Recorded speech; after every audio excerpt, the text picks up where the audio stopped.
¿Qué tal? Muy buenos días, al ritmo del buen rock, que es el que me gusta a mí. Estoy seguro que a muchos también de los que nos ven, así me lo han hecho ver cuando estuvimos en Los Ángeles, cuando estuvimos en Houston, en fin, cuando me escriben.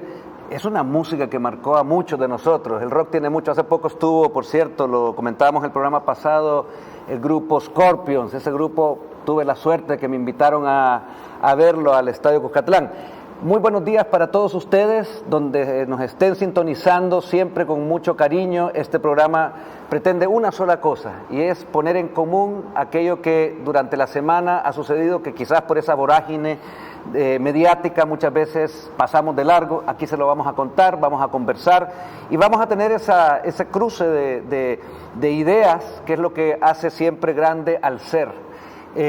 Nada menos hoy vamos a hablar vamos a hablar de comunicación, de medios, vamos a hablar también del trascender en nuestro país de varios estereotipos que han ido quedando, por suerte, ya de lados, y hemos ido creciendo como una nación que necesitaba hace tiempo y ahora lo está logrando. Y por qué no decirlo, bajo la buena conducción de un presidente que se la juega. Yo he sido, como lo dice el nombre de mi programa, un no a los políticos, pero cuando se trata de aquella buena política que hay en mi país, ahí soy el primero en estar acompañándola. Le digo no a aquella politiquería de antes. Esta mañana tengo el honor, el gusto de presentar a dos personas que con uno sí habíamos tenido en otra oportunidad, en otro canal, una conversación, pero esta es primera vez acá en este programa, y con la otra persona que está al otro lado del océano, y vamos a estar interconectados por vía Skype. Son dos personas con las que hemos estado también intercambiando en las redes más de algún comentario, y nos vemos, como suele ser la red, esa arma de comunicación tan potente cuando se utiliza bien. Tengo el honor de presentar a un salvadoreño, a un profesor, a una persona de mucho talante en su conocimiento, y con ustedes el sociólogo René Martínez. René Martínez Pineda es licenciado en Sociología de la Universidad de El Salvador. Tiene una maestría en Educación Universitaria. Es escritor y profesor de la Universidad de El Salvador. Ha sido ponente en los congresos latinoamericanos de sociología realizados en Brasil, Argentina, Uruguay, Chile, Perú, Guatemala, Honduras, Nicaragua, Cuba y México. Fue galardonado con el Premio Nacional de Ensayo en el año 2000. Es columnista de los periódicos Colatino, La Paz Times y Contrapunto. Fungió como director de la Escuela de Ciencias Sociales de la Universidad de El Salvador de 2011 a 2019. Bueno, y también, como lo decía, desde Madrid, en este momento en España, está con nosotros la periodista Elena Verberana. Elena Verberana empezó como periodista local en el sur de España. Se licenció en Ciencias de la Comunicación y pronto inició su carrera como periodista de investigación en los casos de corrupción Aztapa y Malaya. Más tarde dio el salto a la televisión autonómica Canal Sur y a su vez trabajó como corresponsal de la televisión nacional Telecinco. Posteriormente se trasladó a Madrid, donde trabajó con uno de los periodistas y comunicadores más prestigiosos del panorama nacional español, Federico Jiménez Los Santos. Junto a él, laboraron en la emisora nacional Es Radio y el diario Libertad Digital, perteneciente a Los Santos, donde escribió cientos de artículos de investigación durante 4 años. Luego de ello, la cadena 7NN le ofrece dirigir sus informativos y ahí perteneció hasta su reciente salida. Actualmente, ha estrenado su canal de YouTube, Elena Verberana, en el que ofrece material exclusivo de investigación. Bueno, estamos ya aquí en el estudio y también vía Skype con Elena desde Madrid. Muy buenos días, René, ¿cómo estás? Muy bienvenido aquí, a este espacio para conversar. Gusto de verte. Bueno, muchas gracias. Buenos días a Elena también, que se ha convertido en la periodista española más conocida en El Salvador, ¿verdad? Bueno, la más conocida y la más querida en El Salvador también. También muy querida. ¿Verdad? Y siempre un saludo a todos los, yo no les digo diáspora, les digo a los salvadoreños internacionales que se han convertido en la retaguardia estratégica de esta reinvención del país que estamos haciendo, liderados por el presidente Nayib Bukele. Así que muchas gracias por la invitación, Carlos. Claro que sí, es tu casa. Elena, ¿cómo estás? ¿Qué tal allá en Madrid? Bienvenida a este programa que, como lo dijo René, te recibe como me atrevo a decir, una gran cantidad de salvadoreños que ya en las redes te han saludado, que se han unido a tus redes y que también te quieren mucho. Y quienes no te conocían, pues tengo el privilegio de presentarte ante ellos. Pues muchísimas gracias por invitarme a vuestro programa. Yo de verdad es que estoy abrumada, lo digo siempre, con el cariño recibido por los salvadoreños y para mí es que yo quiero ya la nacionalidad salvadoreña, yo quiero ser una salvadoreña más porque estoy de verdad encantada con la buena gente que hay en El Salvador y cómo le gusta a los salvadoreños conocer la verdad, son muy críticos, me gusta muchísimo ese público. Claro que sí, es que nuestro país no tuvo, más bien, si tú has leído ya algo, sos periodista, sobre nuestro país, aquí lo que menos se pudo tener fue libertad. Sí puedo decir que estuvimos en búsqueda, hemos estado constantemente, creo que es una faena del ser humano como tal, buscar su autonomía, pero aquí nos ha costado un poco más. Bueno, tú decías hacerte salvadoreña, estás bienvenida, yo no puedo asegurar ni hablar por las autoridades, pero aquí sí he sabido de otros ciudadanos del mundo. Yo decía y hablaba del rock al inicio, John Lennon decía por qué hay que tener fronteras y por qué hay que tener países, sí. Y sobre todo los latinoamericanos, o sea, nos une una lengua, nos unen muchas costumbres, así que bienvenida aquí. Y yo quisiera comenzar contigo, Elena, que nos contaras un poco sobre, para aquellos que no lo saben, por qué es esto de esta periodista española que está acá. Pero antes quiero pasar un video que va a durar un poquito más de los videos que solemos mostrar aquí, pero que hace o pretende hacer una introducción y que luego te voy a dar la palabra y tú nos comentes acerca de este cambio que ha habido y que te ha acercado a nuestro país y sobre todo a los salvadoreños y salvadoreñas. Los dejo con el video número 1 sobre el por qué Elena Berberana. Nayib Bukele, el presidente de El Salvador, precisamente está en el punto de mira de la ONU y de las organizaciones internacionales. Los observadores de las Naciones Unidas y las ONGs no dejan de viajar a El Salvador muy preocupados porque, atención, Bukele ha terminado con el crimen de las el salvadoreño ha conseguido un sueño imposible de imaginar para la que era una de las tierras más peligrosas del mundo.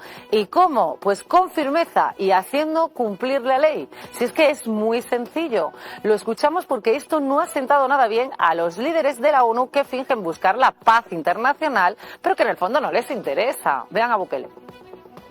Andan rumores que quieren empezarse a vengar de la gente honrada, al azar. Hagan eso y no va a haber un tiempo de comida en las cárceles. 1.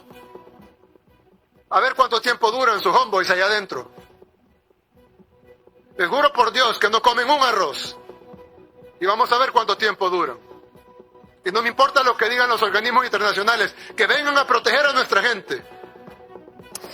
Bien, pues hay que destacar que de 3.346 homicidios que se cometían al año en El Salvador a la entrada de Bukele, los asesinatos de los pandilleros han ido descendiendo hasta llegar en 2022 a 496 al año, convirtiendo el país en una de las zonas más seguras de Hispanoamérica.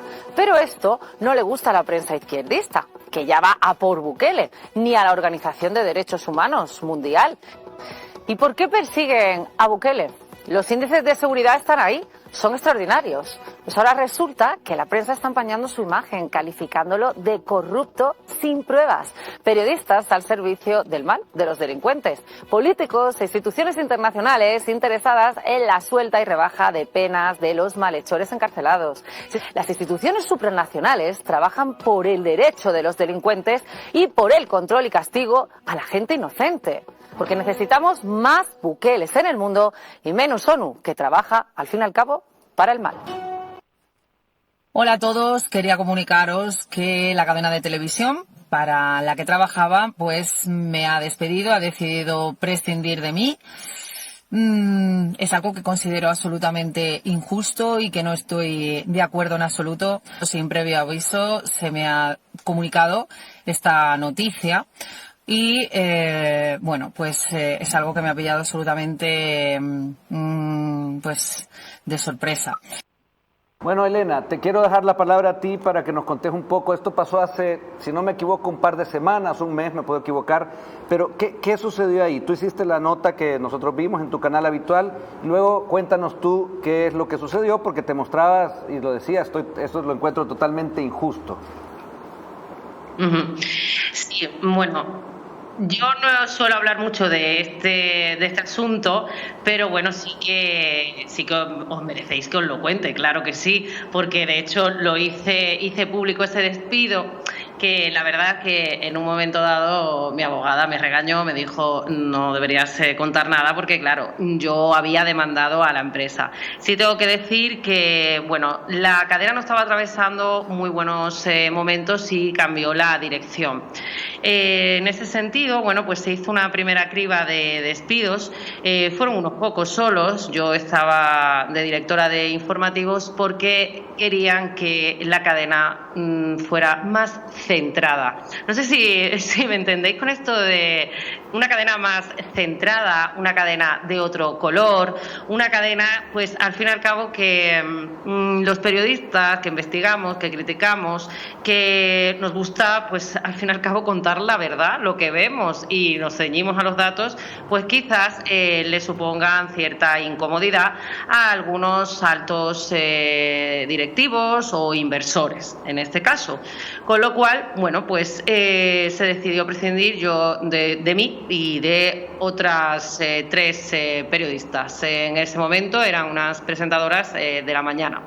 Claro, yo estaba en la dirección de informativos, la dirección de informativos al fin y al cabo marca la línea editorial de toda la cadena, era una cadena de noticias y bueno, pues quitándome a mí, pues imaginaos, ¿no?, cómo se cambia la línea editorial, pues por completo. Esto fue... Ahí. Absolutamente nada, esto yo no entendía, ¿no? Que sí. Te escuchamos, sí. Sí, me habéis preguntado algo. No, sí. un pequeño... Yo no entendía nada de... Adelante. Sí, digo, es que yo no entendía nada porque justo el día antes el editorial de Nayib Bukele había rebasado, bueno, pues los millones de visitas, iba como por 5,5 millones de visitas, algo que yo dije en su momento, ¿no? Cuando me llamaron al despacho y me dijeron que estaba despedida y de hecho me hicieron un despido disciplinario donde decían que me habían advertido en varias ocasiones sobre lo que iba a suceder si no cambiaba mi comportamiento. Eso es absolutamente falso, no tiene ningún sentido. De hecho, bueno, pues ellos han tenido que llegar a un acuerdo conmigo porque es un despido improcedente y así lo tengo reconocido ya. Puedo hablar ya sobre eso, ha sido un despido improcedente, puesto que en ningún momento yo bajé el nivel ni la calidad de mi trabajo ni de lo que estaba haciendo. Otra cosa es que, bueno, pues a lo mejor no gustara a los nuevos inversores o a todos aquellos que entraron a la cadena. Bueno, la cuestión es que intentaron levantar la cadena. Y esto, pues haciendo esta criba, cambiándolo todo, cambiando, pues, digamos, esa línea editorial o los contenidos, el personal, pero han fracasado porque recientemente, hace unos días, la cadena ha cerrado. No es algo de lo que me alegre, pero no me importa en absoluto. Bueno, te podemos entender muy bien porque es una realidad similar la que yo me dediqué desde mis, más o menos años 90 finales al periodismo aquí en El Salvador, y eso de que viniera un anunciante o viniera alguien que invirtiera o que los dueños estuvieran nunca pudieron separar el buen periodismo, el que busca la objetividad, y en este caso tú estabas informando de algo, estabas pasando lo que está sucediendo en El Salvador, pero acordémonos que todavía hay en Europa y en el resto del mundo gente que responde no a la libertad de informar, sino que al billete que le ponen sobre la mesa. Yo quisiera preguntarle a René cómo ve él, tú como una persona que, bueno, sos experto en lo que le pasa a las sociedades en el transcurrir de nuestro país, sos una persona que has estado de parte activa en diferentes momentos de nuestra trascender como país. ¿Cómo has visto tú esto que menciona Elena, que sucede allá, pero que aquí también se ha dado y que en el último tiempo, lo vamos a hablar más adelante a detalle, pero pues los medios tradicionales ya se echaron a perder ellos mismos por no querer informar como se debe hacer? Bueno, es que aquí lo que teníamos eran medios de comunicación tradicionales que formaban parte de lo que yo he llamado la gran conspiración de sangre, que era el sometimiento del pueblo salvadoreño a la delincuencia. O sea, estamos hablando de un problema social que generó 120,000 muertos, miles de millones de dólares en pagos de seguridad privada y cientos de millones de dólares en las extorsiones que le hacían sobre todo a los sectores populares. Entonces, estamos hablando de millones de salvadoreños que son las víctimas de ese problema que teníamos. Y los medios de comunicación obviamente se nutrían de ellos, y estos medios de comunicación estaban coligados también con los políticos corruptos, ¿verdad? Tanto en los gobiernos de Arena como los del FMLN, y entonces era un gran pacto, puede ser una gran traición al pueblo salvadoreño.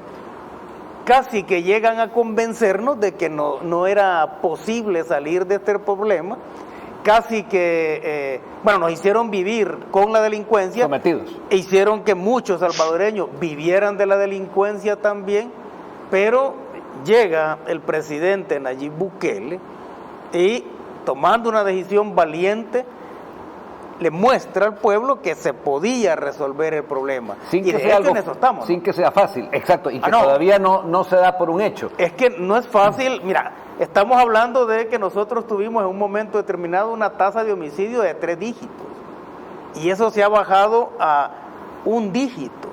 Eso es un hecho histórico. Eso es un hecho que, es más, fíjate que bien, ese es un hecho que ameritaría que el presidente Nayib Bukele fuera candidato, o ganador más bien, ¿no?, del Premio Nobel de la Paz. Correcto. Si es que no ha habido ningún presidente ni ningún líder en el mundo que haya resuelto un problema tan cruento como eso. Correcto. Y la denuncia del pueblo es una denuncia que, si tú revisas las encuestas de los últimos 20, 30 años, vas a ver cómo el pueblo clamaba porque le resolvieran el problema de la delincuencia. Bueno, ¿cómo no iba a estar clamando el pueblo si lo que tenías, y lo podemos ver en cada familia que en mi trabajo como diputado y mis compañeros hacemos en territorio, siempre te cuentan, y es lógico, y los escuchamos y lloramos con ellos, de la tragedia que han tenido durante todo este tiempo, de manera directa o de manera que fue un amigo, un hijo o el padre, que fueron víctimas. Son gente que ya no está, producto de eso que tú has descrito muy bien, y que es un poco el contexto que cuando tú mencionas, en el mundo se premia. Hay un premio del Nobel de la Paz, que también ya sabemos que se dirige, que se induce, como sea. Pero el mejor premio es el que los salvadoreños han dado al decir: queremos esto, porque lo otro, y llamamos aquí, Elena, nos tenían impuesto una democracia basada en los 3 dígitos, ya que mencionaba René. Nos tenían bajo una democracia que funcionaba con el hoy te toca a ti, hoy a mí. Claro, habían elecciones libres, pero es que no había opción. Y cuando sale la opción de Nayib Bukele, ya se intentó, no sé si tú lo sabías, pero se intentó de manera tajante quebrarle la candidatura. Hicieron todas las trampas en la sala de lo constitucional, que es una especie de la audiencia nacional que tienen en España ustedes, para intentar sacarlo. Lo que estaban haciendo era impidiendo que llamémosle, no sé, el monopolio, oligopolio de la política que tenían FMLN y Arena, la ultraizquierda y la ultraderecha, que al final eran amigos, ya, porque todo se junta, sí. todo se junta, tuvieran el control del país, siendo el problema principal el tener sometido a los salvadoreños. Ahora, tú de El Salvador, pues, aparte de que me imagino como periodista joven habrás leído de la historia de la guerra, cuando te llega a ti esta noticia y empiezas a ver en las redes y en estas últimas semanas tenés esta cantidad de visitas y te has empapado en el tema, porque así me has contado, ¿qué es lo que tú puedes ver que sacas como sentir de este pueblo salvadoreño que ahora ha dicho no a muchas cosas, principalmente a la violencia, al crimen organizado, pero también a organizaciones que se han lucrado de ellas, como es el periodismo, pero también otras, como ONGs? Yo sobre todo lo que admiro es la valentía de los salvadoreños. Es que es algo de lo que adolece ahora mismo Occidente, Europa y Estados Unidos.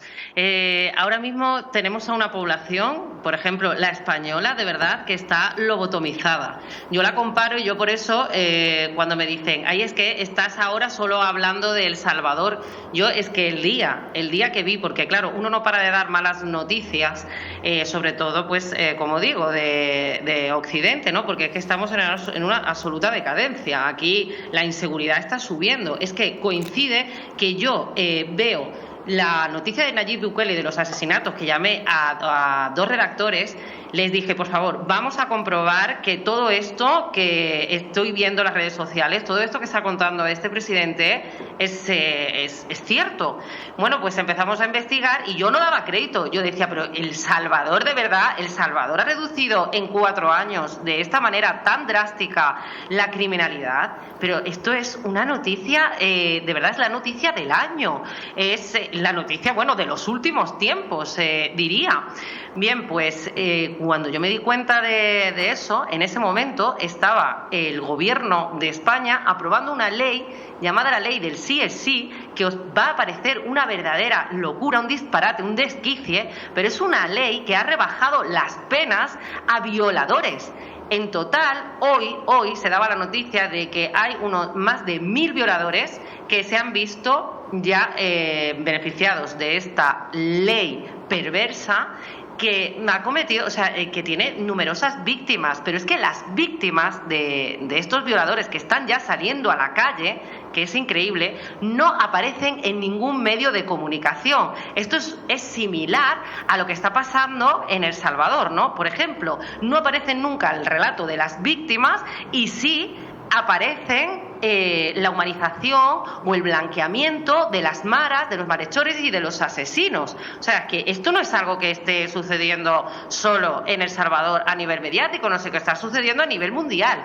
Y por fin encontrar un pueblo, una población que en su mayoría se harta y aprueba que haya un régimen de excepción y que por fin consigan recuperar sus vidas, que la seguridad sea ya algo con la que la gente pueda vivir tranquilamente.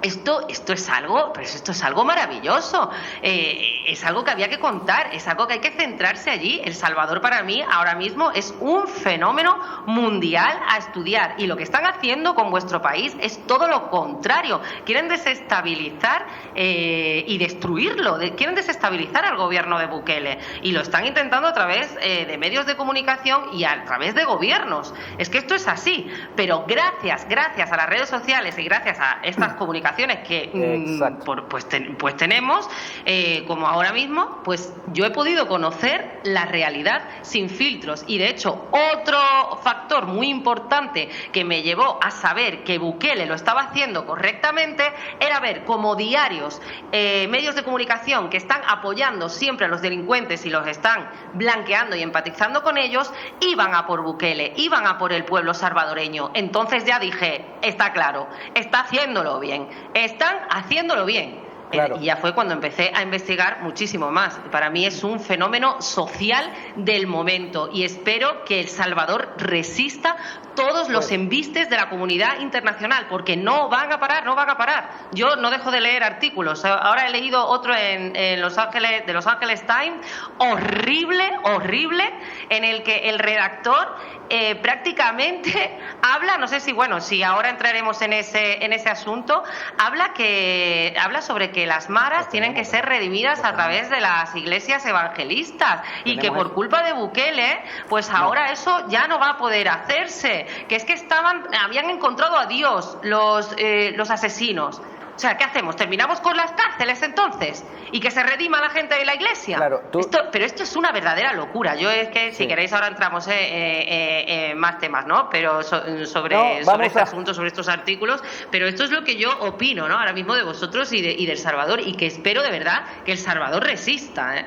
Vamos a mantenernos en este tema porque es el tema que nos interesa y que queremos que los salvadoreños sepan, y sabemos que existimos comunicadores, sociólogos, arquitectos, en fin, la mayoría de los salvadoreños, desde que sea la que sea su trinchera, y en este caso yo también soy un representante de los salvadoreños. Tú nos invitas, Elena, a resistir. Claro que sí lo hacemos, y les quiero comentar que en esta plenaria última, en la número 103, en nuestro Congreso, la Asamblea Legislativa, se abrieron las puertas precisamente a todos aquellos comunicadores, creadores de contenidos, youtubers, redes sociales, los que manejan sus propias redes, para terminar ya con ese oligopolio, ¿ya?, de la información que decía esto tiene que ser así porque así lo deciden un par de editores o quienes le pagan a esos editores o a esos publishers.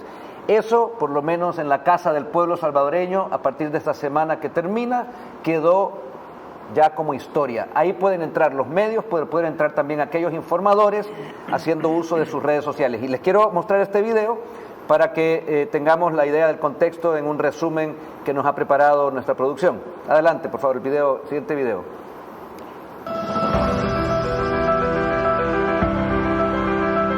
Estamos viviendo una nueva era de la información, nuevas fuentes para conocer la verdad. La verdad fue manejada por un monopolio de la información. El presidente de la Asamblea Legislativa, Ernesto Castro, abrió las puertas a youtubers y creadores de contenido. La verdadera libertad de expresión se construye del pueblo hacia el pueblo. Y eso es lo que nosotros como país hemos entendido. Las acciones de ahora han matado los discursos del pasado. Y eso es algo que no puede retroceder. Tendrán las mismas condiciones y facilidades que los medios tradicionales. Este es el ejemplo de una democracia. Aquí no estamos abriendo el escrutinio. Ahora es su responsabilidad contar los hechos como son. Yo sé que hay mucha gente que no está de acuerdo con esta decisión, porque al final están perdiendo ese monopolio que siempre han tenido. Aquí seguramente los que más pierden son esos mercenarios que han andado vendiéndose con uno y con otro. En El Salvador, la verdad ya no está secuestrada. Les pido por favor que comuniquen al mundo el milagro que nosotros estamos viviendo acá en nuestro país.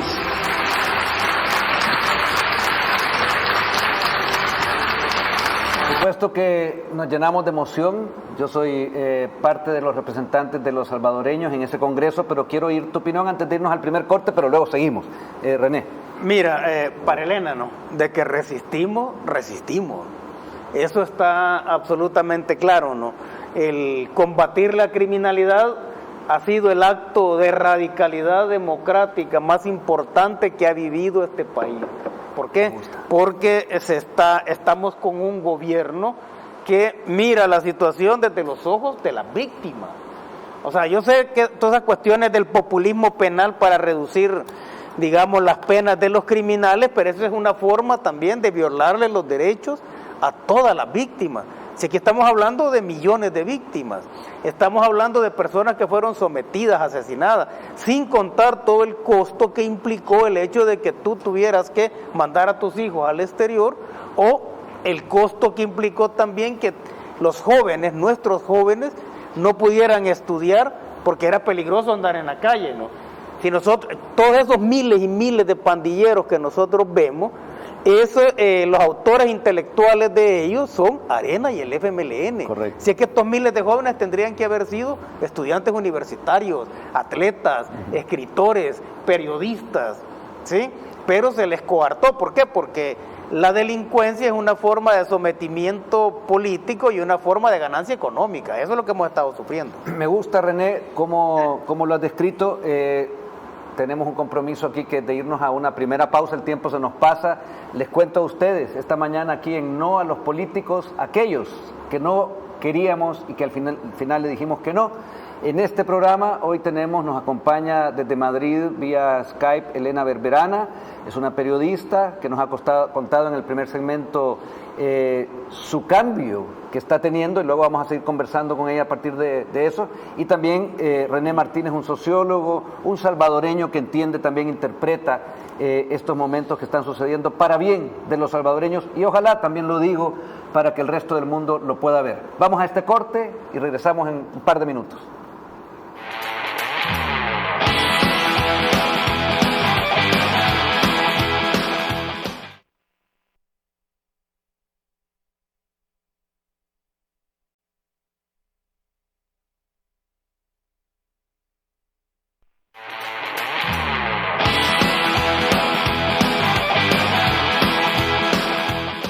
Bueno, vamos a retomar. Esta mañana estamos, como lo he anunciado, y estamos ya entrando al segundo bloque desde Madrid, en España, la periodista, la comunicadora y también la nueva youtuber y que ha tenido, decía, 5 millones de vistas. Tuvo al principio, no sé cuánto tendrá ahora, el video que ella mencionó en un noticiero donde trabajaba hasta hace unas semanas, y es Elena Berberana. Y también aquí con nosotros en el estudio número 3 de TVO, René Martínez, sociólogo, profesor universitario y también un salvadoreño que está pudiendo ver con claridad este trabajo que están haciendo los salvadoreños, liderado por un presidente ejecutivo que, te voy a decir, en mi corta vida, bueno, ya ni es tan corta, pero es más corta que la milla. Sí, no había visto y no había tampoco podido apreciar y he vivido en 6 países un presidente con claridad, un presidente con, yo llamo, firmeza, ¿ya?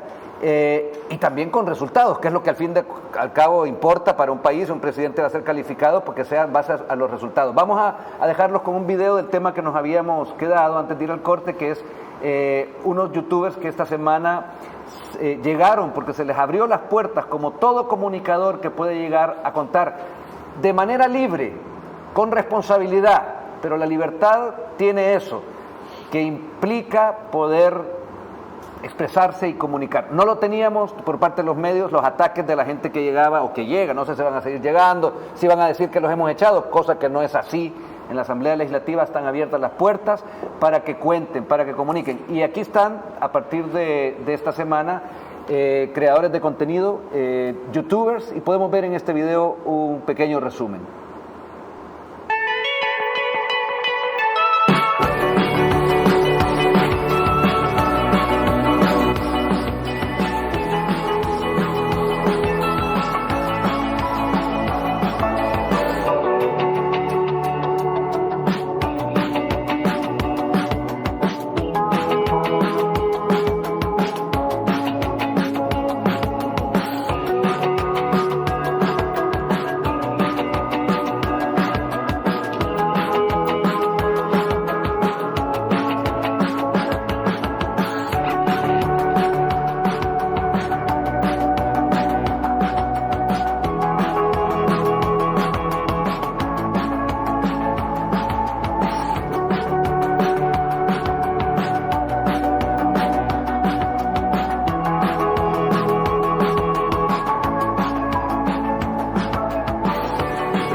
Se vivió un ambiente de alegría, de fiesta, porque claro, si se te abren las puertas y ellos quieren comunicar, y lo están haciendo mucho mejor desde hace tiempo, lo voy a decir así, han recibido en estos días unos ataques violentos, unos ataques con faltas de respeto. Yo leía a periodistas como el editor de la revista, se me olvida, Faguaga, se me olvida el nombre de la revista, ¿sí? Bueno, el señor Faguaga, que ha pertenecido a APES, haciendo burla diciendo que ellos no son válidos, los youtubers, los creadores de contenido, diciendo que prácticamente no pueden ellos, según la visión de Faguaga, de este periodista. ¿Por qué? Porque quizás él piensa que la información tiene dueños y ellos se creían dueños, ahora ya no. Yo les voy a leer, antes de dar la palabra a René, la lista de los creadores de contenido que asistieron en este histórico momento que vivió la Asamblea Legislativa esta semana. Pipo SB, Tamarindo Cian, Wichito 503, Aquí está tu tierra, Chifú, Willy Walquín, Omar Angulo, Roberto Silva, Tout SV, Tribuna Popular, Barba Visual, The Remix, Max Mau, José Méndez, 25 segundos, Estrellita TV, Tío Carlos, Chepe, Blog, Lo Mejor SV, Lo Mejor con Douglas, sbtrending.com, Latam News, El Salvador Leyendas, Eco Studio, Don Lito, El Poder del Pueblo, Solo Vagando, De un Solo SB, Válvula Política, DAO.10, Chepaus, Z Roses, Brian Tobar, Alejandro Ortiz, Jake, Callejas YouTube, Driver, Forever, Wichito SV y Hey Obi. Quise mencionarlos a todos los que llegaron y por supuesto están bienvenidos. Aquí no es cuestión de si tienen 100,000, 200,000, 100 o 1000 seguidores. Si van a informar y quieren hacerlo, esa es la casa de los salvadoreños para llegar a hacerlo en las plenarias. René, tu punto de vista acerca de esto. Mira, los youtubers, bueno, casi todos los youtubers se han convertido prácticamente en los voceros populares, ¿no? Se han convertido en el enlace popular entre la situación política y el pueblo, pues. Si es que ellos se han atrevido a hablar sobre situaciones que los grandes medios de comunicación no lo hacían. Esos medios masivos de comunicación empiezan a temblar cuando se dan cuenta de que hoy lo que existen son masivos medios de comunicación. Exacto. Y cada uno de ellos representa parte de la idiosincrasia de nosotros, ¿no? Ahí vemos youtubers, bueno, yo vi el ataque que hicieron los periodistas alegando cuestiones incluso de carácter académico, de que no eran periodistas porque no tenían las credenciales académicas adecuadas para ello. Revista Factum se llama lo que mencionabas un poco, uno de los que criticó de esa manera. Y bueno, y estaba pensando, bueno, los periodistas son por antonomasia, ¿no?, los depositarios de la libertad de expresión, y resulta interesante que precisamente sean periodistas los que quieran limitarle la libertad de expresión a otros que al final son sus compañeros de trabajo, tengan o no tengan título, claro, porque están decodificando la realidad para tratar de explicársela al pueblo, para tratar de explicársela a la gente. Entonces, cuando la Asamblea Legislativa, cuando la bancada Cian toma la decisión de abrirle las puertas, lo que estás haciendo es dándole más herramientas a ellos, porque si vas a comunicar política, lo importante es que estés en el lugar donde tú puedas consultar, te pueda preguntar a ti o le pueda preguntar a alguien de la oposición política, ¿sí? Y ellos establecer sus propias conclusiones, transmitirlas, y al final es la gente pues la que va a decidir con cuál de las opiniones se queda. Al oír todos los nombres, fíjate, hasta en eso, al oír todos los nombres, yo estoy casi que seguro que si Roque Dalton estuviera vivo en este momento, de seguro ya tuviera un poema con todos esos nombres, sí, porque son parte de la idiosincrasia nuestra, son voceros, pues así, digámoslo así, y eso les molesta a los grandes medios, y les molesta también a aquellos periodistas que se creen semidioses de la información, pero acá quien decide es la gente. Y claro, la gente sí, ya está decantada. ¿Tú habías escuchado hablar, Elena, de Roque Dalton, nuestro poeta? No. Bueno, yo me comprometo aquí a que cuando lo voy a hacer así, aunque tú puedes leerlo después en redes y buscar, yo te voy a llevar uno de los libros que tengo de él, que ha sido gran compañero, ese libro de mi vida. Es un poeta que fue asesinado durante el conflicto brutal que se inventaron unos y otros salvadoreños, pero que además, hizo alusión él, René recién, tenía una forma con tanta chispa, con tanta frescura de describir muy bien nuestro entorno. Así que cuando yo vaya por allá te voy a llevar uno de mis copias. Yo quisiera, antes de dejarte la palabra, Elena, porque a ti te sucedió eso. Tú pasaste de un medio, lo contabas hace un rato, y has pasado directamente ya, y según lo decías en una entrevista que vi, has decidido quedarte en las redes informando. Y quiero que me contes un poquito acerca de eso, pero antes, cuando mencionaba René que los jóvenes están incursionando, porque hay mucho joven aquí que dice, bueno, tengo derecho también a meterme y a opinar sobre mi país y criticar. A mí me critican fuertemente algunos de estos que leía hace un rato, y me han criticado, me han tirado un jalón de orejas, en algunos no me ha gustado, en otros he estado de acuerdo y me he disculpado, pero así es el ejercicio. No es que yo tenga, pues como funcionario, el derecho a decir que no hable este o que no hable el otro. También tengo derecho a dar mi opinión también en las redes. Pero también hay otro fenómeno que se da.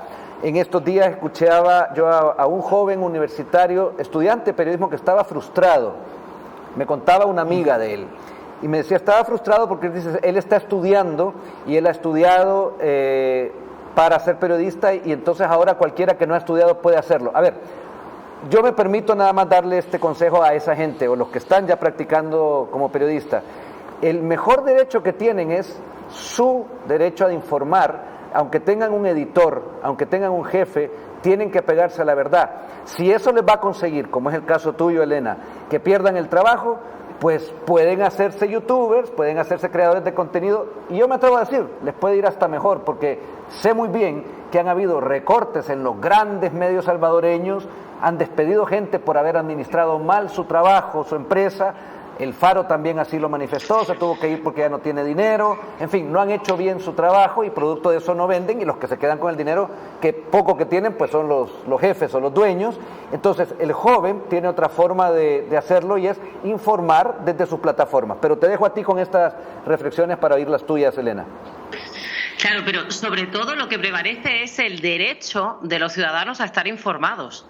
Eso prevalece por encima del derecho del periodista. O sea, eso es así. Claro. O sea, los ciudadanos tienen derecho a estar informados, y los ciudadanos tienen derecho a conocer todo tipo de opiniones, vengan de donde vengan, porque cuantos más opinadores, cuantos más periodistas, cuantos más comentaristas, más comunicadores haya, más riqueza habrá de esa realidad que se está tratando, y más conocimiento de la verdad, porque más nos podemos acercar a la verdad.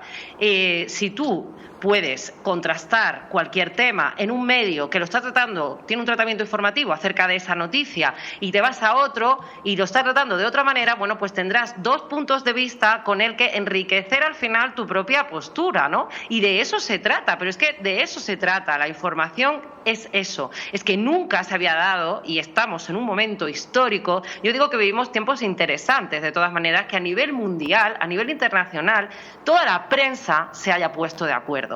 Y esto está claro, que hay una agenda internacional que viene marcada por las agencias de comunicación. Yo lo he visto desde hace muchos años, y he visto todo ese cambio que se ha producido en las redacciones, como de repente del periodista que salíamos a la calle, el periodista ha dejado de salir a la calle a buscar la noticia, y el periodista se ha centrado en copiar y pegar lo que le vienen de agencias internacionales, ya puede ser como la agencia Reuters, en este caso, que es la que marca la que viene desde Estados Unidos. En España tenemos Europa Press, EFE, que copian a su vez agencias francesas públicas, o agencias del Reino Unido, pero que todas están con un mensaje uniforme, y todas están siempre lanzando lo mismo, ¿no? En este caso, pues ahora vemos claramente como todos van a por Bukele, y es que ¿no les parece curioso? Nunca la prensa ha estado tan de acuerdo, ya sea de izquierdas o de derecha, en una misma postura, ¿no?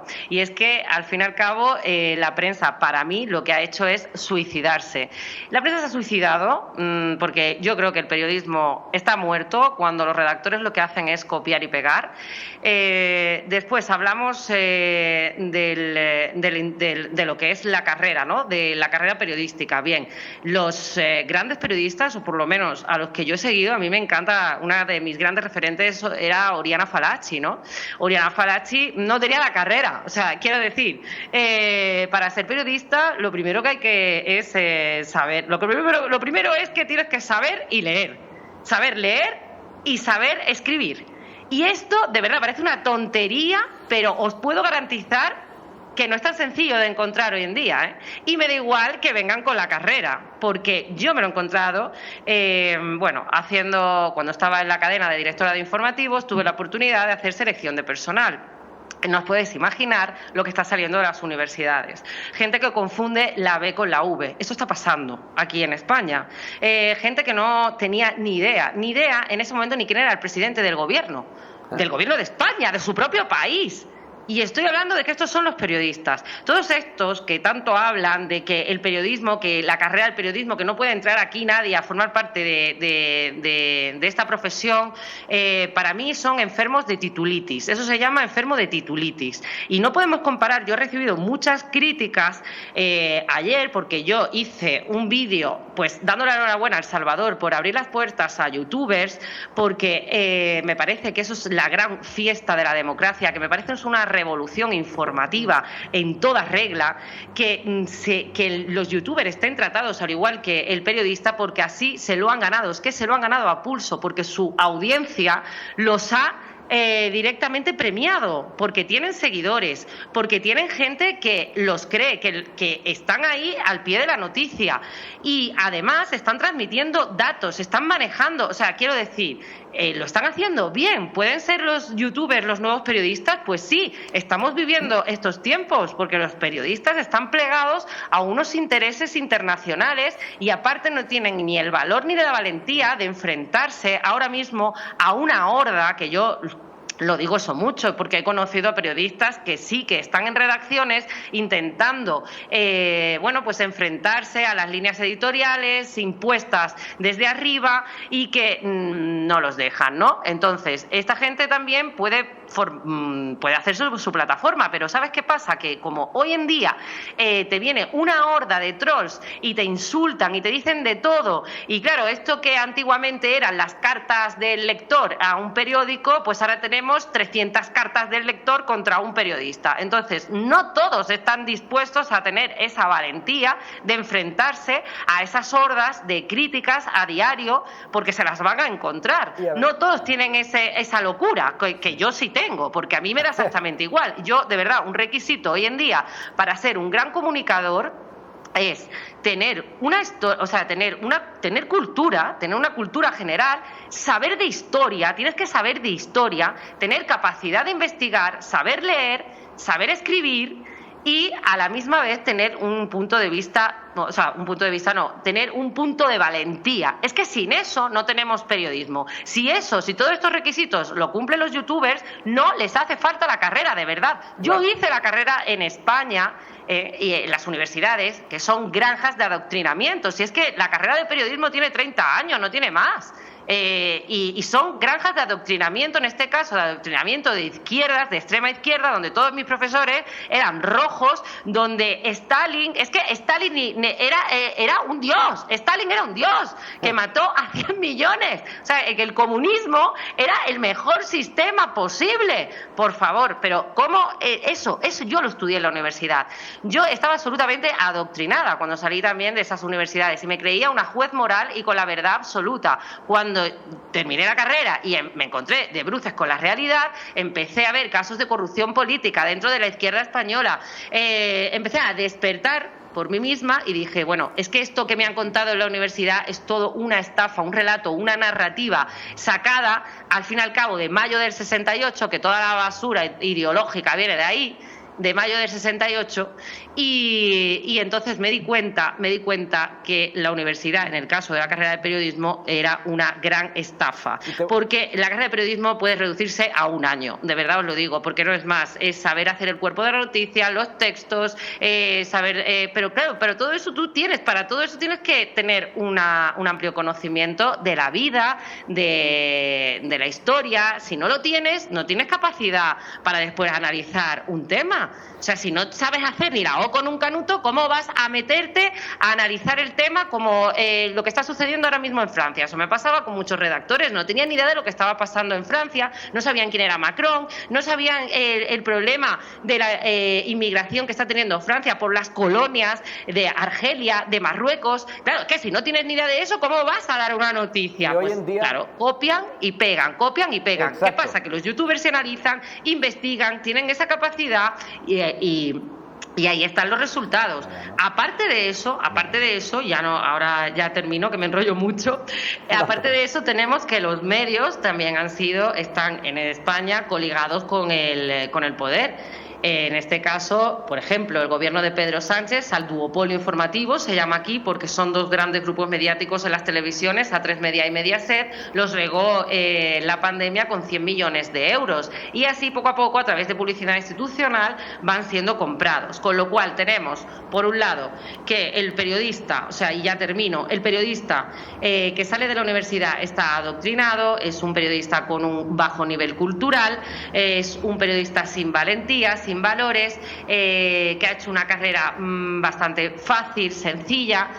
Después tenemos que llegan unos medios de comunicación que en su mayoría están comprados, están con inversores que tienen una línea editorial muy marcada y que es la misma ahora mismo, está marcada por las agencias internacionales, por grandes grupos de inversión, como en este caso puede ser BlackRock, que tiene Antena 3, o el grupo Prisa, o Soros, mismo en El Salvador, también en España, con el diario El País, Soros también ha invertido, y nos encontramos con todos estos factores y al final tenemos una prensa con titulares basura que nada se acercan a la realidad y que lo que te están vendiendo y se están convirtiendo es en unos medios de propaganda, que nada tiene que ver con el ciudadano. El periodista de verdad, el periodista de 1940, ese que veíamos en la película, por ejemplo, Luna Nueva, de Howard Hughes, ese periodista no existe, ese periodista ya no existe. Entonces, si son los youtubers, los nuevos periodistas, bienvenidos sean. Mis grandes felicitaciones por esta medida pionera en El Salvador, porque de verdad creo que todos los países deben copiarlo y todos deben tener acreditados ya a sus youtubers en sus parlamentos y en sus congresos de los diputados, como es en el caso de España, porque es que me encantaría ver la cara de todos estos periodistas del diario El País cuando vean entrar a todos esos youtubers. Yo espero que la oposición en España algún día lo pueda hacer, Elena, pero vamos, no lo veo posible. Les va a costar mucho. En España les ha costado salir incluso de la figura de un rey, ya no digamos si les va a costar esto, pero en algún momento lo van a tener que hacer y mientras tanto aprendan de los salvadoreños, aprendan de ese pulgarcito, nos decían, aprendan, si las cosas buenas hay que imitarlas. Yo quiero, a raíz de lo que tú has mencionado, mostrarles el siguiente, la imagen B, si me la puede dar por favor el director. Aquí hay un titular de uno de esos medios financiados por Open Society, que es de este señor Soros, que es una especie, digamos, de financista, yo le llamo un mercenario que ha ganado dinero producto de que los países estén mal, porque ese ha sido su gran negocio, río revuelto, ganancia pescadores, y aquí ya le dijimos que no a él, pero el Faro puede seguir publicando, porque él le paga lo que quiera, pero veamos la fecha de esa publicación que aseguraban, el 12 de mayo del 2022, Bukele pilotea El Salvador hacia el default. Y ahí resumían de que nosotros íbamos a entrar como país, porque Bukele, decían, no va a poder ser capaz de pagar una deuda. ¿Y qué sucedió? Que El Salvador pagó la deuda. Eso vino a suceder a menos de 6 meses, si no me equivoco, de lo que él decía. René, te quiero dar la palabra a ti, porque este tipo, eso es un ejemplo. Han dicho también, que aquí no iban a venir las vacunas, que aquí nunca, según la visión de ellos y por lo que les pagan, iba a pasar. Se han tenido que tragar sus palabras, el mismo Faro dijo, mejor me voy de aquí.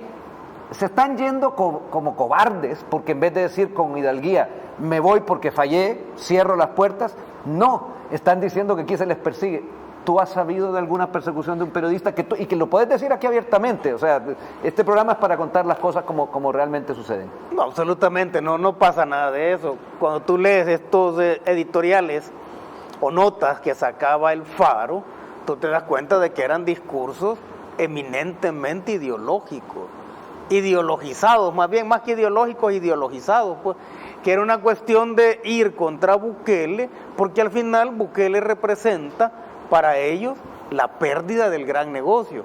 Si es que los medios de comunicación habían hecho del país, o habían hecho de la sangre de los salvadoreños, habían hecho de los muertos un acto pornográfico, y el acto pornográfico era el que vendía, pues. Si aquí lo que vendía era la sangre, si aquí lo que vendía era estar hablando de organizaciones de derechos humanos, ¿verdad? Pero en función de captar fondos.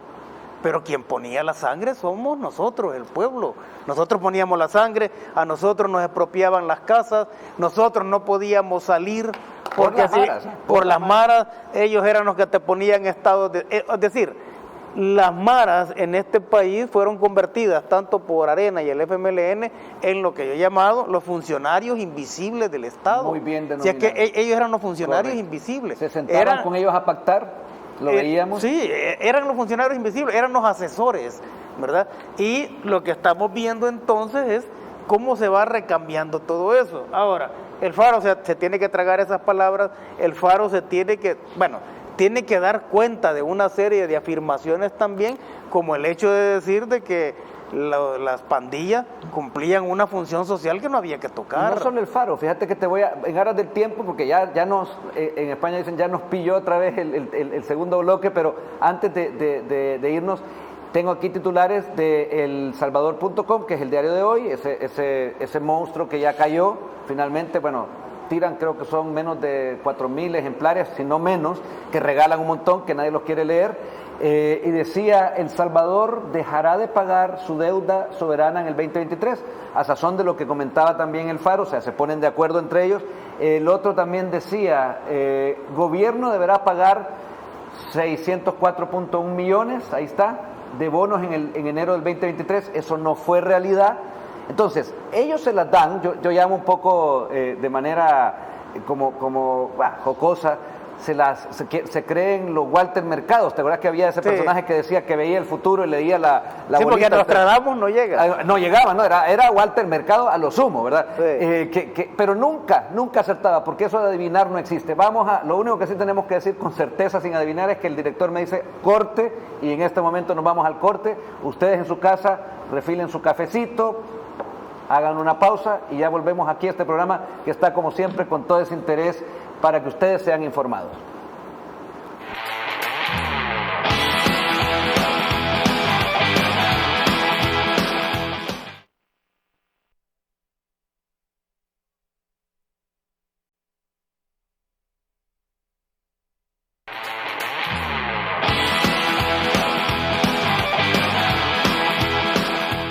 A diferencia de los gobiernos de antes, hoy las pandillas ya no matan con impunidad.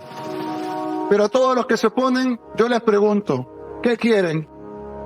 ¿Que liberemos a todos los pandilleros? ¿Que no ganemos la guerra contra las pandillas? ¿Que vuelvan a ser el país como era cuando ellos gobernaban? ¿Que mataran a la gente con barbarie y con impunidad? ¿Por qué creen que nos atacan tanto? Porque no somos como ellos. Llevamos meses en esta guerra contra las pandillas. Y gracias a Dios, la estamos ganando. ¿Cuánto va a durar el régimen de excepción? Lo que sea necesario.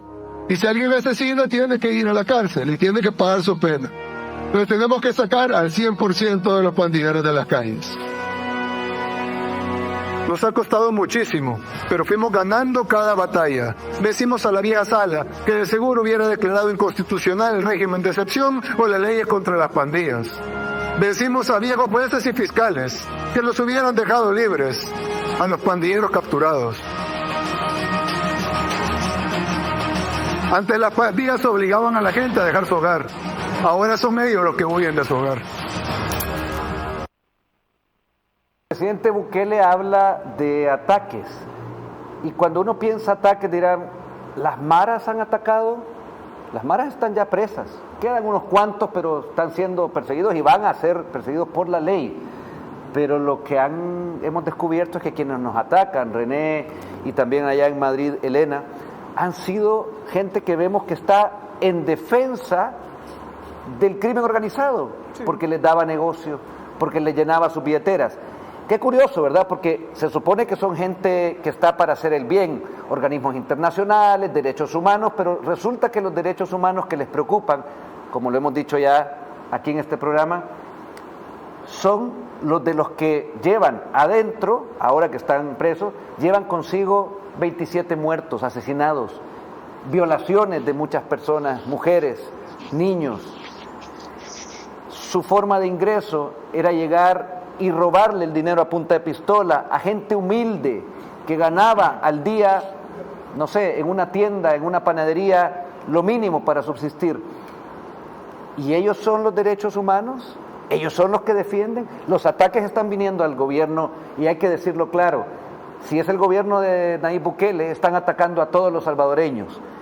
Y ante ese ataque, como decíamos, no vamos a bajar la cabeza y vamos a resistir. Vemos ahí uno de las instituciones esta que se llama Cristosal, que son de las que están entregadas al dinero de todas estas mafias de allá afuera, y dicen, filtración de base de datos apunta a abusos a gran escala, porque para víctimas, ¿verdad, René? Te dejo a ti la palabra para que sigas con este tema. Bueno, esta gran conspiración que se está gestando y que se está ejecutando en contra del presidente Nayib Bukele en particular, ¿no? Porque él es quien personifica la coyuntura en El Salvador, obviamente es ver los derechos humanos, pero desde los ojos de los victimarios, ¿no? Sin embargo, lo que le da sentido moral a los derechos humanos son las víctimas, no los victimarios.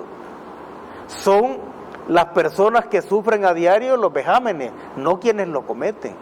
Eso es lo que le da sentido moral a los derechos humanos. Entonces, cuando estamos hablando acá de resolver el problema de la delincuencia, estamos hablando de resolver el problema de los derechos humanos de la inmensa mayoría. Correcto. Si es que todo crimen debe tener un castigo, pero acá lo que estábamos viviendo durante 30 años era de que el crimen era pagado, pues, o sea, el crimen era lo que daba rédito, claro. Y nosotros, las víctimas, nada más teníamos que agachar la cabeza. Yo considero que es de las empresas, entre comillas, que yo llamo más miserables que pudo haber habido por parte de estos pseudoempresarios que lo que hacían era, porque hay nexos, hay investigaciones, te cuento, Elena, donde directamente funcionarios del partido de la ultraderecha de este país, pagaron hasta $100,000 a bandas delincuenciales, pandillas, mareros, para pedirles o para obligar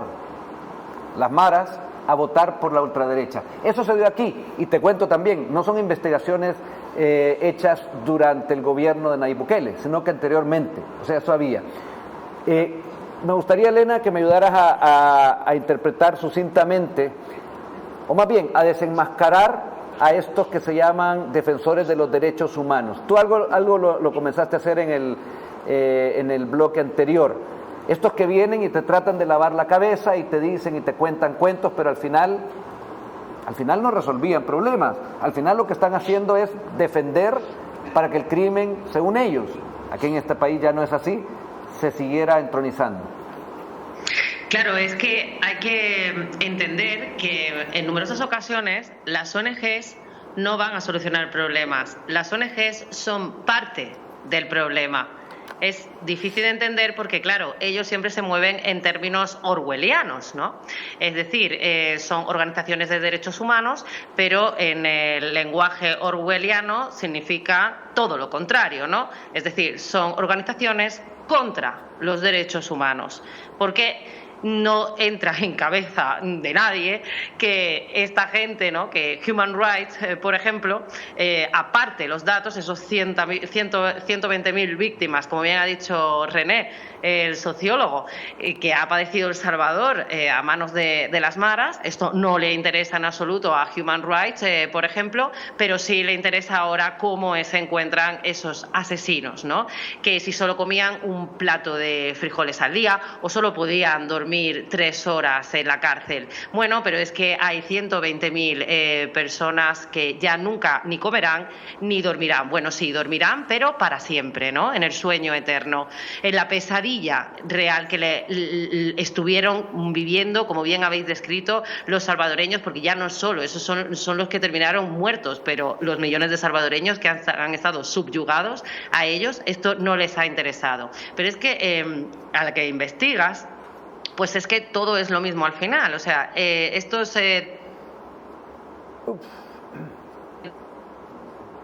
a hacer una investigación, una serie documental para ir desgranando organización, porque siempre nos perdemos en términos, ¿no? Pues Human Rights, Amnistía Internacional, pero ¿quiénes son los miembros? ¿Quiénes son los directores? ¿Quiénes están detrás?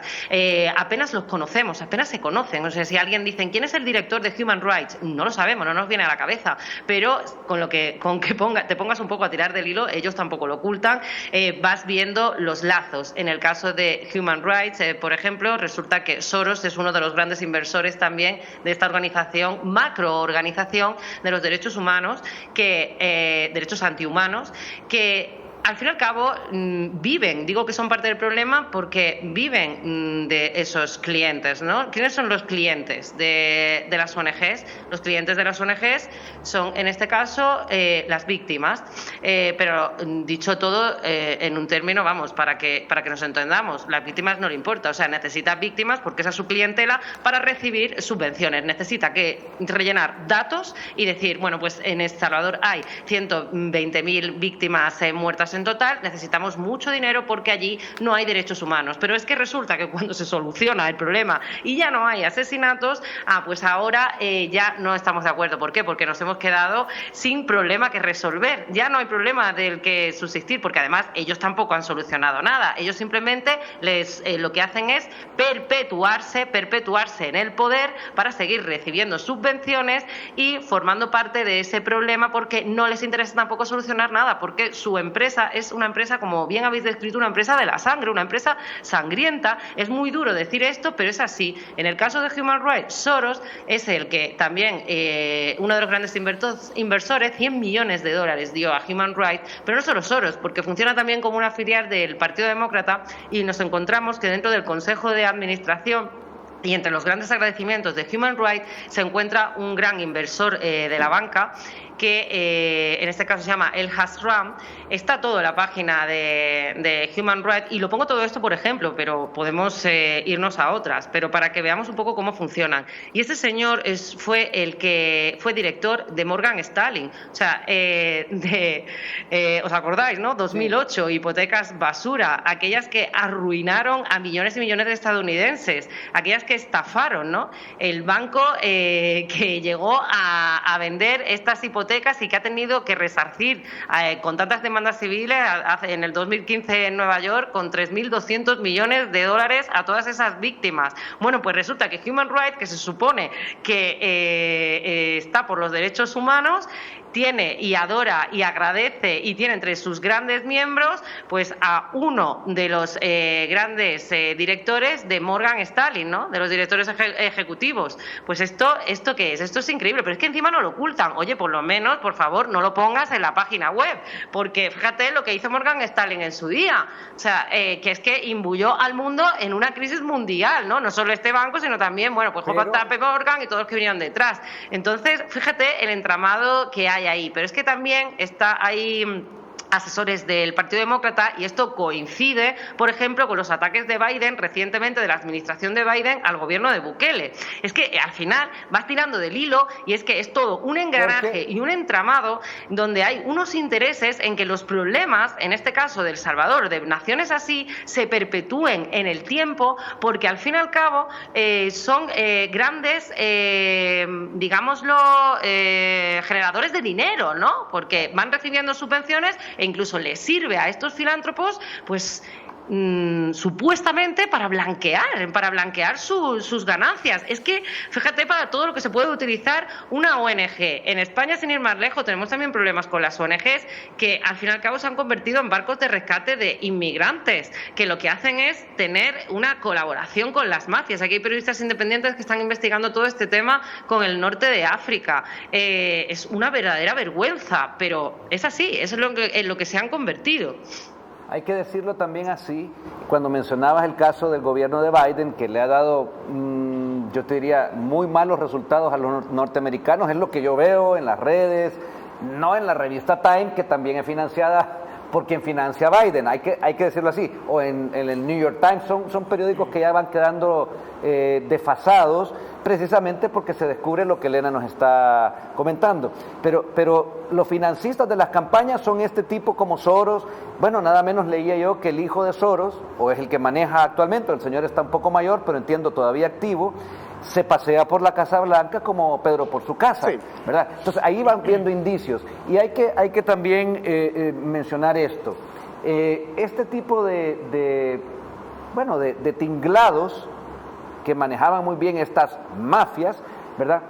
En algún momento se creen que como manejan grandes cantidades de dinero, ellos tienen la solución. El mundo está ya, no es que esté cambiando, ya cambió. Y tú tenés que así también hablaban, no pensaban, ¿verdad? Cuando tú tenías una red, por decir, de taxis que iban a decir nunca van a, pues llegó Uber.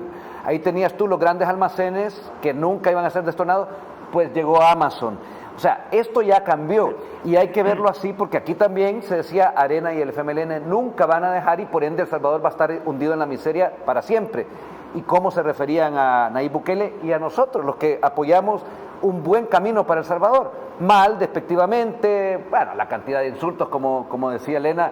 Yo lo que hago, Elena, es ocultar los insultos, primero que nada, y luego bloquear al que lo emite. Llevo 6.500, creo que son bloqueados, y seguiré bloqueando porque en realidad esa gente no aporta. Ahora, quien me hace una crítica, sí, pero en este caso, estos sistemas no se dieron cuenta que el contrincante en las elecciones presidenciales de Nayib Bukele, el hijo de un gran, del mayor financista de los mayores de Arena, el señor Callejas, su hijo era el designado para ser el títere de turno de Arena como presidente. Tuvo la cantidad de plata, de pasta, dicen en España, ¿no? El dinero que quiso, pero no tenía la capacidad porque iba a ser usado y titereteado por esos areneros. Él, el señor Callejas Jr., en su campaña tuvo, bueno, helicópteros, un despilfarro, todo el dinero del mundo. ¿Y quién ganó? El que supo usar la comunicación directa de su corazón, de su alma, de su buena voluntad con los salvadoreños. Ese es el presidente que ahora tenemos, porque los salvadoreños hicieron su parte, supieron identificar, y por más que vengan con dinero y a regalarnos espejitos, eso ya pasó en la historia, ¿verdad?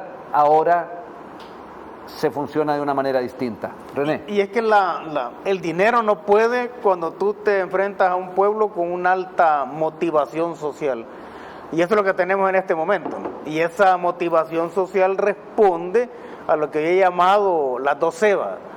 La C del compromiso que la gente reconoce en el presidente Nayib Bukele, y eso es la confianza que tiene el pueblo, la otra C, precisamente por ese compromiso, ¿no? Un poco lo de las ONG, yo quería decirte que en el caso de las ONG que trabajan con sectores, con carencias importantes, estas se convirtieron al final en administradoras de la pobreza. Y las ONG de derechos humanos se han convertido en administradoras del dolor. Es que eso es el punto, pues, se han convertido en eso. Ahora, cuando hay una confabulación internacional para atacar al presidente Nayib Bukele por su combate a la delincuencia, o sea, tú nunca viste una confabulación mundial para acabar con tanto crimen en el mundo, nunca viste eso, o sea, nunca se pusieron de acuerdo todas estas organizaciones para acabar con el crimen, pero sí lo hacen para acabar con aquella persona que le ha hecho frente al crimen. Entonces, esa enorme confabulación que hay, al final, fíjate que no es una confabulación contra el presidente Nayib Bukele, porque, y aquí de nuevo le digo a Elena, nosotros vamos a resistir, sino que es una confabulación contra los otros países.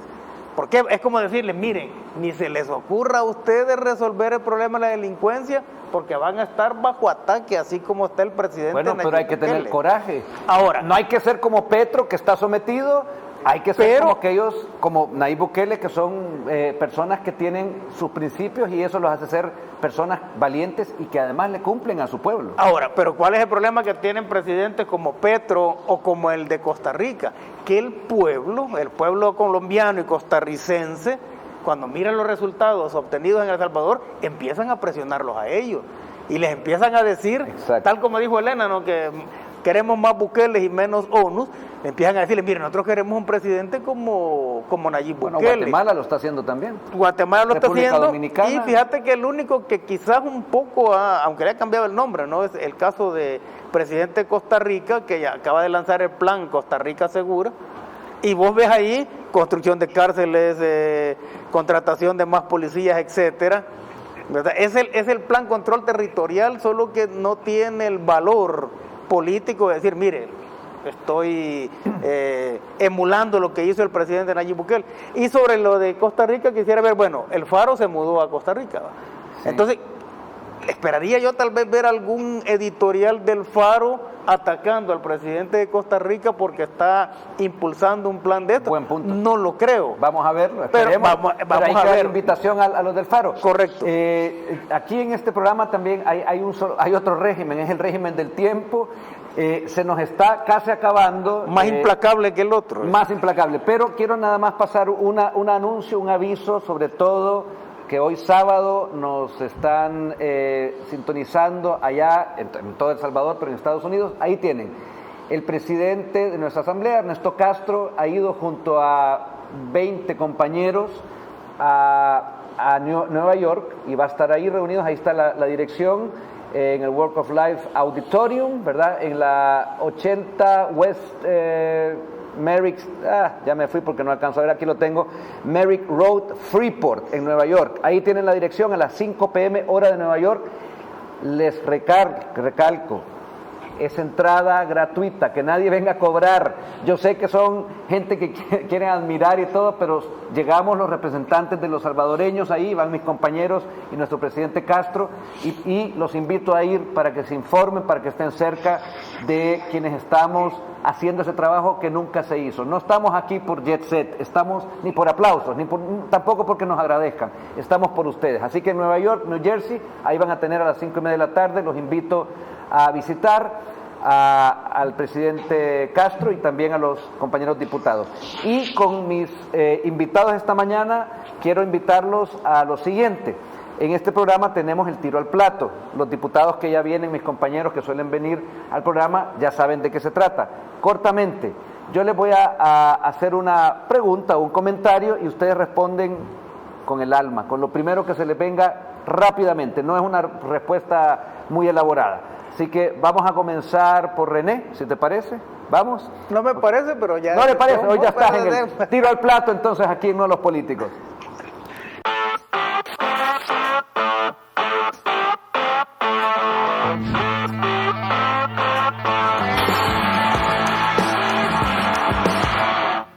Ok, vamos René. ¿Por qué estás agradecido? Por haber sido un luchador social sin olvidar los intereses y necesidades del pueblo. ¿Elegirías en cambio sabiduría o dinero? Sabiduría. Siempre. ¿Preferirías volver a vivir algo de tu vida o evitar que algo que ocurrió pase de nuevo? Yo viviría mi vida tal como la he vivido porque es al final lo que me hace ser lo que soy en este momento. ¿Contra qué solés rebelarte? Contra la injusticia. ¿Qué preferís, ganar la lotería o que tu peor enemigo se quede en la ruina? No se pueden las dos respuestas. Una o la otra. Tiro gana la lotería, mejor. Ok. ¿Cuál es la película más aterradora que has visto? La película más aterradora que he visto. Bueno, hay una película que se llama Anda y Ve, que es una película rusa. Anda y Ve, la vamos a anotar. ¿Cuál es la persona más graciosa de tu familia? Yo. Muy bien. ¿Cuál ha sido el mejor día que has tenido últimamente? ¿Y por qué? El mejor día que tuve últimamente fue cuando mi hijo mayor se graduó de arquitecto. Felicidades para él y para su padre y a sus padres. ¿Qué tarea doméstica solés disfrutar? Cocinar. Cocinar. Bien, ahí vamos llegando, también me gusta. Y por último, ¿qué preferís? ¿Lápiz o pluma? ¿Y por qué? Lápiz. ¿Y por qué? Puedo borrar. Puedes borrar, bien. Bueno, muchas gracias. Elena, que estás por ahí, ya viste cómo va el tiro al plato, ¿verdad? Ya visto. Ok, ahora va el tuyo. Aterrador. No son las mismas preguntas, ahora va el tuyo. Vale. ¿Preferirías tener un papel largo en una mala película o un papel corto en una muy buena película? Hombre, corto en una muy buena película, claro. La estás haciendo, Elena, tú la estás haciendo ahora. Seguí adelante. Siguiente, ¿preferirías ser millonaria sin encontrar a tu amor o ser pobre y tener a ese amor a tu lado? Hombre, pobre con amor, por favor, qué aburrimiento. Millonaria sin nadie, eso es un rollo. Ok, en una tertulia entre colegas, ¿preferirías las cañitas, el vino, los chupitos y le agrego una regia chola? ¿Sabes lo que es eso? No sé lo que es. Es una cerveza nuestra, es una marca, realmente estoy mencionando una marca, pero es un concepto, una gran cerveza que se toma entre amigos, aquí en El Salvador. Bueno, pues yo lo que preferiría es empezar con las cañas, seguir con el vino y después la riachola esta. Ah, bien. Bienvenida, ya sos salvadoreña. Así somos. ¿Cuál es la última cosa que tú haces antes de irte a dormir? Ay, pues mirar todas las noticias, que no debería, pero es ya de formación profesional. Sufrimos de lo mismo. ¿Cuál es tu segundo nombre, Elena? ¿Segundo apellido? No, segundo nombre. ¿Tenés algún segundo nombre después de Elena? No tengo segundo nombre. Ah, bueno. Si tuvieras la oportunidad de conocer a un personaje histórico, ¿quién sería y por qué? Me gustaría conocer a Lord Byron. ¿Por qué? Por su vida. Ok. ¿Qué es lo primero que tú recuerdas de tu infancia? Lo primero que recuerdo de mi infancia... pues lo primero que recuerdo es intentar coger con la cuchara e intentar por mí misma comer yo sola unas lentejas con chorizo. Ok. ¿Te consideras ahorradora o derrochadora, Elena? Derrochadora, vamos, manos rotas. Ah, ok. Y por último, ¿cuál es tu estación favorita del año y por qué?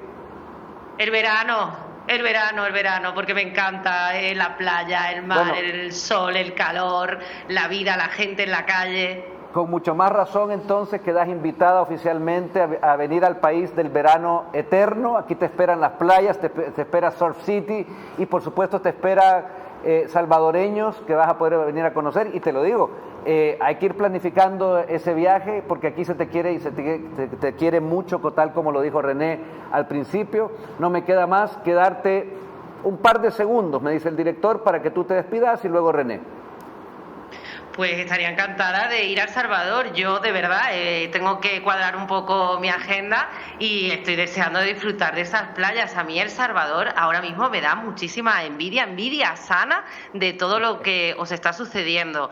Y decirle a los salvadoreños que están haciendo historia y que si no se escribe esa historia, de verdad, yo estoy dispuesta a hacer el libro para contrarrestar toda esa mala prensa que está atacando a los salvadoreños y que ya es como si me atacaran a mí. Muchas gracias, Elena, por ese cariño y por ese profesionalismo abocado ya hacia nuestro país principalmente. Suerte también en tu nueva incursión profesional, suerte también con tu hija, que hemos podido escuchar en algún momento cuando hablábamos por teléfono para preparar esta entrevista. Y, por supuesto, saludos a los madrileños, fue mi hogar, Madrid, así que con mucho cariño aquí te vamos a esperar y seguir siguiendo en tus redes han ido apareciendo en el programa, ya estaremos en otra oportunidad, agradezco este momento, te dejo la despedida, René, también. Bueno, al contrario, muchas gracias a ti, Carlos, un privilegio conocer a Elena, ¿verdad? Como digo, una salvadoreña igualmente. Adoptada, nacionalizada de antemano, salvadoreña. Y ya le vamos a pedir a Nayib que la nacionalice. Sí, que va a haber un tipo de decreto especial para Elena Berberena. Claro que sí. Me encantaría. Bueno, finalmente un saludo a todos los salvadoreños internacionales. Hay muchos en España, por cierto. Claro que sí, hay muchos allá en Barcelona, en Madrid. Los he ido conociendo y, por cierto, ya antes de despedirme, la semana que viene voy a ir a un restaurante salvadoreño que voy a hacer el reportaje desde allí para el canal de YouTube. Ah, pues pendientes. Vas a comer, estamos casi seguros, probar las pupusas. No sé si es el que está en Vallecas o cuál va a ser. Ese es el que me ha recomendado. Ahí te recomiendo también y has atendido por sus propietarios, unos muy buenos salvadoreños. Y no me queda más que despedirme también de ustedes en sus casas. Gracias, Elena, gracias, René. Esta es también su casa y a ustedes allá donde nos están viendo, sepan que aquí en este país pasan cosas buenas y ustedes son los protagonistas. Nos vemos el próximo sábado aquí en No Aquellos Políticos de Antes.